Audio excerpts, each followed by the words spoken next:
3। हाँ CMOS factory होती है ना। सरस्वती लर्निंग सेंटर और सरस्वती उच्च माध्यमिक विद्यालय आदर्श नगर कुलती द्वारा आयोजित की जा रही ऑनलाइन क्लासेज में कक्षा 10 के विद्यार्थियों का हार्दिक स्वागत। जैसा कि आपको पता है कि बोर्ड एग्जामिनेशन में क्लास 10th में जो पोइट्री सेक्शन 9 नंबर का आता है, उसकी जो फर्स्ट पोइम है रिस्क, उसकी हम स्टडी कर चुके हैं। उसके रिफ्रेश कॉन्टेक्स्ट और एक्सप्लेनेशन भी आपके जो ग्रुप है उसमें सेंड किए जा चुके हैं। आज हम जो नेक्स्ट जो पोइम देख रहे हैं वो है आपके my good right hand, one of the most inspiring poem composed by Charles Mackay. In this poem, the poet gives us strong message to rely on yourself, not on fair weather friends and relatives. तो इस point के अंदर जो कवि सबसे अच्छा message दे रहा है कि किसी भी प्रकार की कोई भी प्रॉब्लम हो तो nobody will help you in your miserable condition, only your right hand. यहाँ पे जो आपके राइट हैंड है वो आपके एग्जाम में पहले भी क्वेश्चन आ चुका है 2018 में कि राइट हैंड किसको रिप्रेजेंट करता है। तो आपको इस विशेष रूप से ध्यान रखना है कि right hand represent hard work and self confidence. सबसे इंपॉर्टेंट क्वेश्चन 2 नंबर का बनता है भी राइट हैंड किसको रिप्रेजेंट करता है इसके अंदर। तो आपको लिखना है कि right hand represents hard work and self confidence. 4 stanza इसके अंदर दिए हुए हैं आपके। फर्स्ट जो स्टेंजा है और सेकेंड स्टेंजा है इसकी आज हम स्टडी करेंगे लाइन टू लाइन, इसको अच्छी तरह से अपन देखेंगे। फर्स्ट देखेंगे अपन, I fell into grief and begin to complain.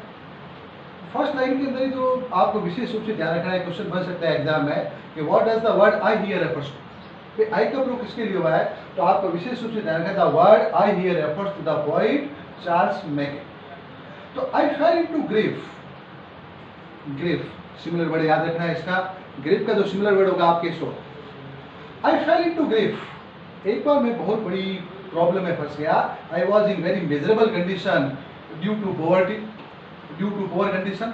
I fell into grief and begin to complain. Complain का मतलब वैसे शिकायत होता है। Begin to complain and I share my problem to everyone, और मैंने अपनी प्रॉब्लम हर किसी से साथ में शेयर की। I fell into grief and begin to complain. I look for a friend, look for आपके फ्रेजल वर्ब है, इसका सिमिलर वर्ड होगा आपकी सर्च करना। I look for a friend. इस प्रकार की कंडीशन में when I was in very miserable condition, when I was in very poor condition, I look for a friend. मैंने अपने एक सच्चे मित्र की, एक ट्रू फ्रेंड की तलाश शुरू की, but I sought him in vain. Sought जो है आपके सिक की सेकंड फॉर्म है। सिक का मतलब होता है आपके तलाश करना और सिक की सेकंड फॉर्म आपके sought. But I sought him in vain. Vain का मतलब होता है व्यर्थ, इसका सिमिलर वर्ड होगा आपकी futile, fruitless. I look for a friend, मैंने अपने एक अच्छे मित्र की तलाश की। What is the similar word of look for, तो लुक फॉर आपको ध्यान रखना है, सर्च करना। I look for a friend but I sought him in vain. And what is the similar word of futile, futile कह सकते हो, fruitless कह सकते हो। I look for a friend but I sought him in vain. मेरी जो तलाश थी एक अच्छे मित्र की, सच्चे मित्र की, when I was in very miserable condition due to poverty, but my search was fruitless. मेरी जो तलाश थी वो वैन हुई, फ्रूटलेस हुई, futile. Companions were shy, companions का मतलब होता है आपके जो भी फ्रेंड्स है। कंपेनियंस वर साई, साई का मतलब वैसे शर्मिला होता है, लेकिन यहाँ पे साई का मतलब होगा आपके hesitant. Companions were shy, my friends were not interested to give me money, they were hesitant, वो बिल्कुल हिचकिचा रहे थे पैसा देने में। Companions were shy and acquaintance were cold. Acquaintance का मतलब होगा आपके फैमिलियर, जो आपके फैमिलियर है, रिलेटिव्स है। एक्वेंटेंस वर कोल्ड, कोल्ड का मतलब वैसे ठंडा होता है, और यहाँ पे कोल्ड का मतलब होगा आपके इंडिफरेंट, नॉट इंटरेस्टेड, वो भी पैसा देने में इंटरेस्टेड नहीं थे। They gave me good counsel.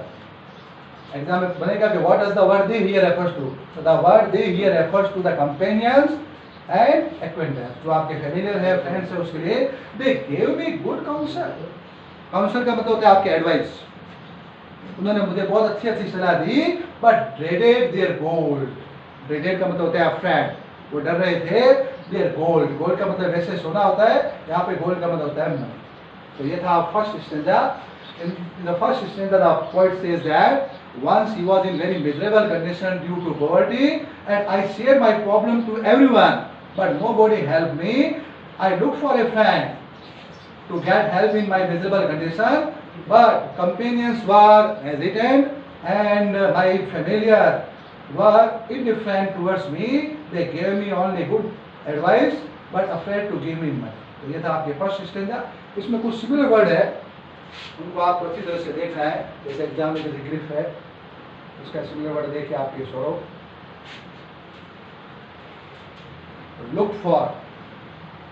Look for में आप देखिए सर्च करना, तलाश करना। उसके बाद में जो वर्ड जो सही है, ये इसके अंदर आपका सही का जो यूज किया जाएगा वो होगा आपके हेजिटेंट। नेक्स्ट जो आपके कोल्ड है, कोल्ड के लिए जो वर्ड है आपके इनडिफरेंट। इनडिफरेंट कह दो या नॉट इंटरेस्टेड कह दो, उदासीन। दे gave me good answer, answer का देगा आपके एडवाइस। ये चीजें आपको विशेष रूप से फर्स्ट स्टेज में तो चार्ल्स मैके का है, प्रॉब्लम उसने शेयर कर दी है। What was the problem of the poet? The problem of the poet was that he was in very miserable condition due to poverty, poor condition. अब उसने next क्या किया, जब उसको nobody helped him, जब किसी ने उसकी मदद नहीं की, nobody gave him money, let them go, exclaim किया उसने, let them go, जाने दो उनको, let them go. What does the word them here refers to? The word them here refers to companions and acquaintance. जो उसके परिचित थे, जो उसके मित्र थे, let them go. If they are not interested to help me, let them go. जाने दो उनको. I exclaim. एक्सक्लेमेटरी सेंटेंस में आप जो भी किसी प्रकार का जो सोरो है, हैप्पीनेस है, सरप्राइज है, उसको यूज करें। आई एक्सक्लेम, मैं चिल्लाया, I let them go, inner feeling. I have a friend at my side. I have a friend, बहुत अच्छी लाइन है इसमें। 2019 में क्वेश्चन बन चुका है कि what does the word friend here refer to. I have a friend at my side, मेरे पास में मेरा एक सच्चा मित्र मेरे पास में ही है। तो क्वेश्चन बनता है कि ए फ्रेंड किसके लिए यूज किया गया है, तो the word a friend here refers to poet's hard work and self confidence. Poet का जो हार्ड वर्क है, सेल्फ कॉन्फिडेंस है, उसने कहा मेरे पास में मेरा एक सच्चा मित्र है जो मेरी मदद करेगा टू लिफ्ट मी, जो मेरा डाउनफॉल है, जो मेरा भी जो मिजरेबल टाइम चल रहा है, टू लिफ्ट मी, लिफ्ट का मतलब होता है रेज करना, इस कंडीशन में मुझे ऊपर उठाने के लिए, एंड टू एड, एड का मतलब होता है आपके हेल्प, मेरी मदद करने के लिए, व्हाटएवर बिटाइड, बिटाइड का मतलब होता है अपन, चाहे कुछ भी हो जाए, मेरे जो दो फ्रेंड है वो मेरी मदद करेंगे। One is hard work and self confidence. To trust to the world is to build castle on the sand. To trust to the world, according to the poet Charles Mackay, to trust to the world, संसार के लोगों के ऊपर विश्वास करना और मिट्टी के महल बनाना इक्वल है to trust to the world is to build castle on the sand. I will trust but in heaven. अब मैंने डिसाइड कर लिया, I have decided, I will trust but, वैसे यहाँ पे बट लेकिन ओनली के रूप में यूज करेंगे। I will trust but in heaven, heaven का मतलब वैसे स्वर्ग होता है, लेकिन यहाँ पे हेवन के रूप में अपन यूज करेंगे God. I will trust but in haven, मैं विश्वास करूंगा, आई have decided, I will trust but in heaven and in my good right hand. और मैंने गुड राइट हैंड पहले आपको बता दिया स्टार्ट में कि good right hand represent hard work and self confidence. तो ये था आपके सेकंड स्टेंजा।